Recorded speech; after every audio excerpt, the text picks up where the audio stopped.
Tibbi toplantıların idarə olunması seminarı tibb sahəsində çalışanlar üçün təşkil olunmuşdu. Həm özəl, həm dövlət müəssisələrindən iştirak etdilər. Bugünkü tədbirimizdə həm tibb sahəsində tibbi toplantıların çeşidlənməsi, toplanması və daşınması mövzuları haqqında məlumatlar verildi. Eyni zamanda bunun əhəmiyyəti haqqında məlumatlar verildi. Bu mövzu bildiyiniz kimi həm insan sağlamlığına, həm ekologiyanın qorunması üçün vacibdir. Növbəti seminarlarımızda iştirak etmək üçün olanda sizləri dəvət edirik. Növbəti seminarlarda da iştirak edə bilərsiniz. Tibbi toplantıların idarə olunması çox böyük bir mövzudur. Bu bir çox problemlərin qarşısını almaq deməkdir. Problemlərin ən birincisi və ən başlıcası infeksion xəstəliklərdir. Bunlara aid olanlar hepatit B, C, HIV xəstəliyi, vərəm və xəstəxana daxili infeksiyalar aid edilir.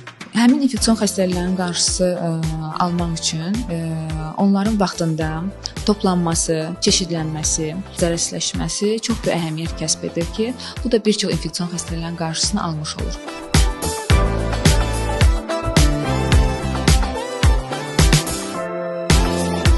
Bu sahat çox vacibdir. Cənab Prezidentin o insan kapitalının inkişafı probleminin çərçivəsində hamımız dərk edək ki, insan kapitalının nüvəsi məhz yüksək mədəniyyətli insan deməkdir.